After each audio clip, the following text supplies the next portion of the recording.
Welcome to Doc's Lab and our second Master Series.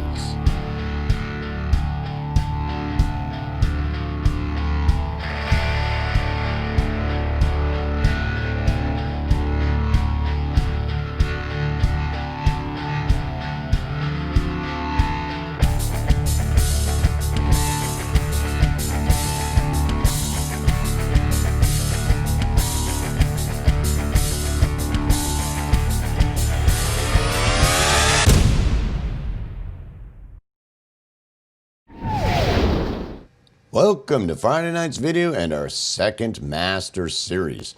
I do believe this is the 90th video in our second Master Series. It is the 39th video on our basic processors, the second video on our sound sculpting processors, and in this video we're going to talk about the delicate nature of the processors and the applications we're speaking of. This might sound a little bit redundant or a little too much, but we're trying to get to that next level as a next level master audio engineer. So we really need to talk about this.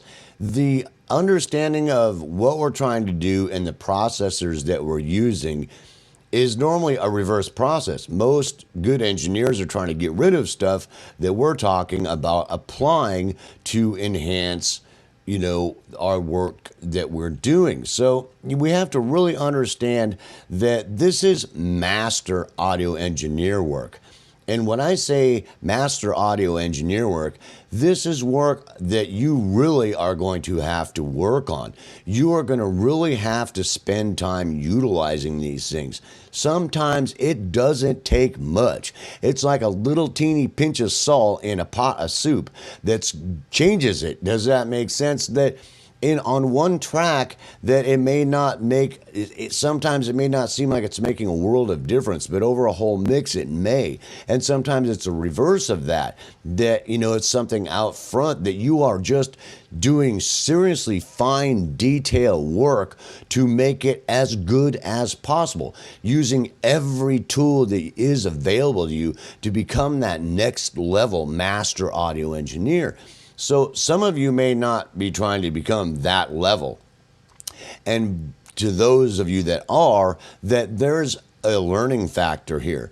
And it's very time consuming. In some applications, it may be very simple. In other applications, it can be very time consuming and frustrating because of how delicate the work is. I mean, it's delicate and fine detail work, utilizing some of these tools. And to emphasize that point, like I'm adding noise. Okay, we talked about, we'll be talking about noise, applications of noise, and processors to apply noise. But just the simple thing about noise is that it can be very delicate. It's like you applying dither to a track. Say you have, let's look at it a couple different ways. First way that you may have, let's say you have not the best gear in the world. So it's like having an MP3 in comparison to a 96 kilohertz, 56-bit, wave file, right?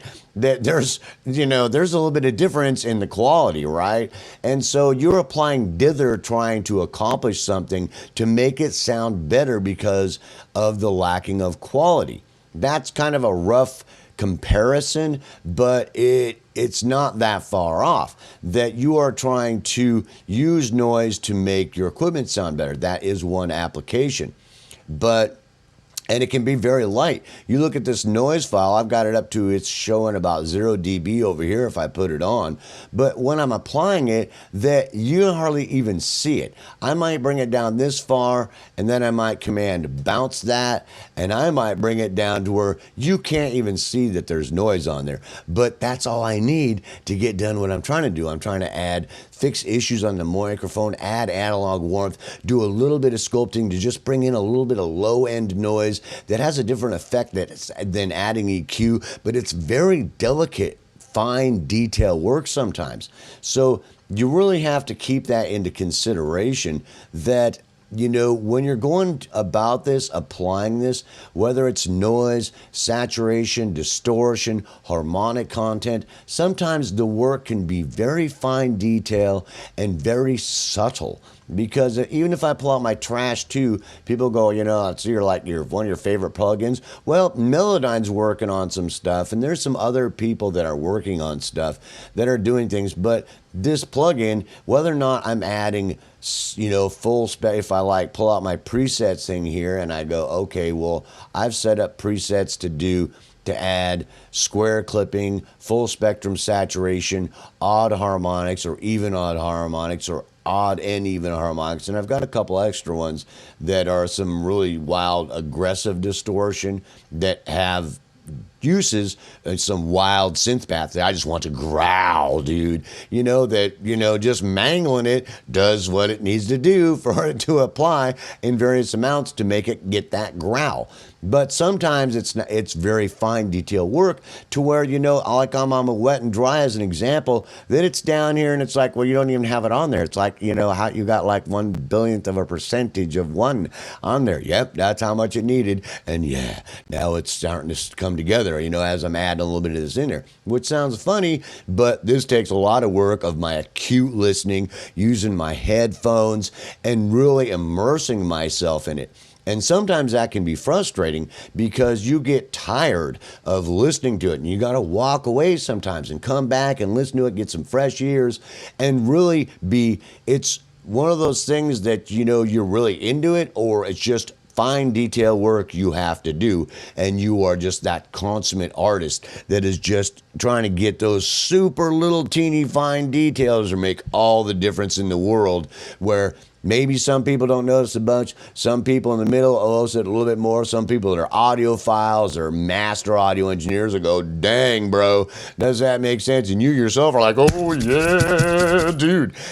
So it's that kind of detail work that you're shooting for. So you really have to take into consideration that a lot of times applying any of the things we're going to be talking about in this sculpting processors segment of this second master series is really super fine detail work as you apply it. And sometimes it's very delicate work.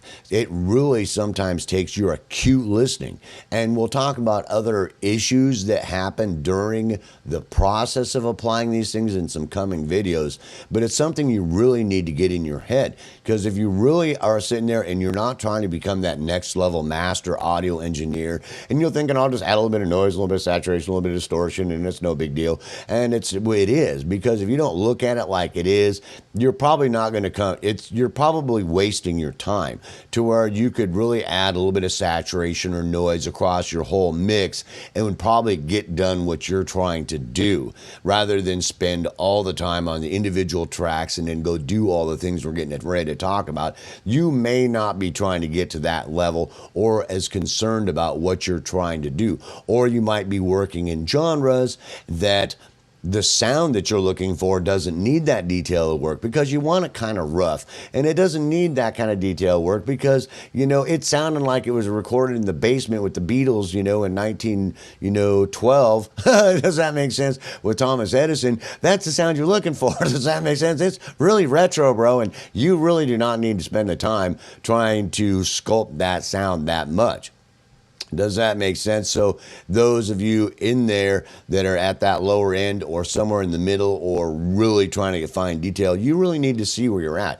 But you that are trying to dig a little bit deeper, it's certainly not going to hurt you to understand this, so that you may run across it sometimes and go, okay, well, to do this application that I really need to get my headset to be this really serious master audio engineer and understand the super fine detail and delicate work this may be, and get my mind set up to do it, because it very much is. I mean, it's very much like, an artist doing really super fine detail work, or a cook that is adding, just 3 little teeny flakes of something in there that, oh yeah, that did it. Oh, you know, and I know that sounds funny and sometimes a little comical about it, but you'd be surprised when you try to take your stuff to that next level and you're presenting your stuff.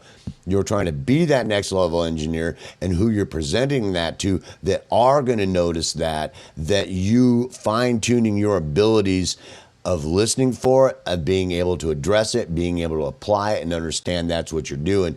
It takes some time, and you really need to take that in consideration as you're using these things, especially here in this sound sculpting processor segment we're talking about, because sometimes the work can be so super fine detail that it can be very frustrating sometimes, that you just have to walk away and come back and go, okay, that just needs just that much of that little brown noise file, you know, and then, okay, I'll come back and check it after I started to add some saturation and some distortion or some harmonic content, and I've sculpted that a little bit. And then I'll go back and check it. Can I add a little bit more? I need to back off that. Walk away from it, come back. I know that sounds funny, and I'm like reiterating it, and sometimes I sound like I'm repeating things a lot for it to sink in, so that you really get your mind set to doing that, so that you can really work forward to being that next level master audio engineer, because you have an understanding of whether you want to be or not, and if you're going to be, how concerned I am with you taking that in consideration, because I've seen so many people, yeah, and then they start trying to apply this stuff, they get frustrated, they throw their tools away, and they're like, bro, that's just ridiculous. I'm not hearing the difference, it's way too much time, and da-da-da-da-da.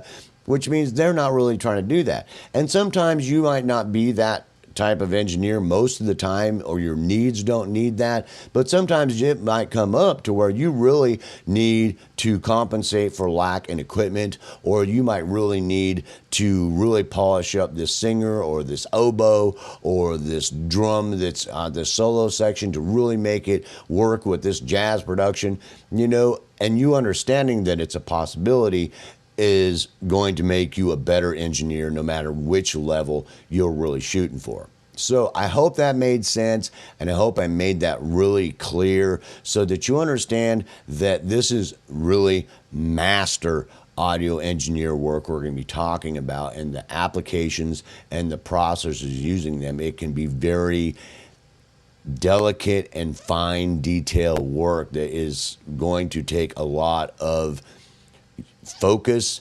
concentration, and patience on your part to really polish your abilities at being a master audio engineer and utilizing them. So peace, soap, love. I certainly hope you enjoyed this video, and I will see you in the next one.